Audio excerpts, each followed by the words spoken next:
মতলবের চরাঞ্চল বোড়োচরে 11 দলীয় জোট প্রার্থী এলডিপির বিল্লাল হোসেন মিয়াজির ব্যাপক গণসংযোগ। মতলব প্রতিনিধি মোহাম্মদ মাহফুজ আলমের পাঠানো তথ্যচিত্রে বিস্তারিত। মতলব উত্তরের চরাঞ্চল মেঘনা নদীর পশ্চিম পাড় এখলাসপুর ইউনিয়নের অন্তর্ভুক্ত বোড়োচর ও জহিরাবাদ ইউনিয়নে অন্তর্ভুক্ত চর উমেদে ব্যাপক গণসংযোগ ও লিফলেট বিতরণ করেন ছাতা মার্কার প্রার্থী বিল্লাল হোসেন মিয়াজি। এ সময় জনগণের মুখে বিপুল উৎসাহ উদ্দীপনা দেখা যায়।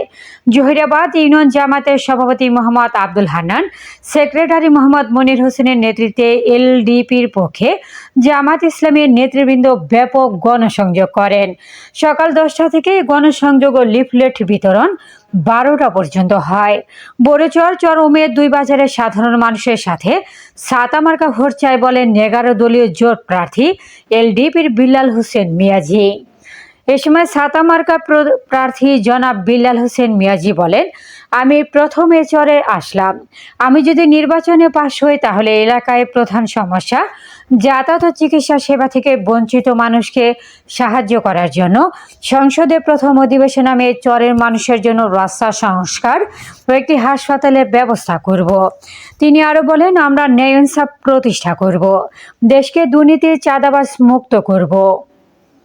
প্রকাশ করছি এবং আজকে এই বোড়োচরে এসে যে বেহাল দশা দেখলাম, রাস্তাঘাট বিভিন্ন চলাচলের যেভাবে দেখলাম, স্বাস্থ্য খাতে তো এখানে কিছুই নাই, তাই এরা অবহেলিত। এবং আমাকে যদি আল্লাহর রহমতে আমি যদি 12 তারিখে বিজয় অর্জন করতে পারি, আমার চাঁদপুর 2-এর প্রথম থাকবে আমার এই বোড়োচরকে উন্নয়ন করার জন্য। এখানে অবহেলিত মানুষ, এখানে রাস্তাঘাট নাই, এখানে ঠিকমতো স্যানিটারি ব্যবস্থা নাই, এখানে একটা মেডিকেল নেই। অন্তত বড় না হইলেও ছোট হইলেও একটা মেডিকেল 1 বছরের মধ্যে করার চিন্তা করবে এবং রাস্তাগুলি দ্রুত রিপেয়ারিং করে।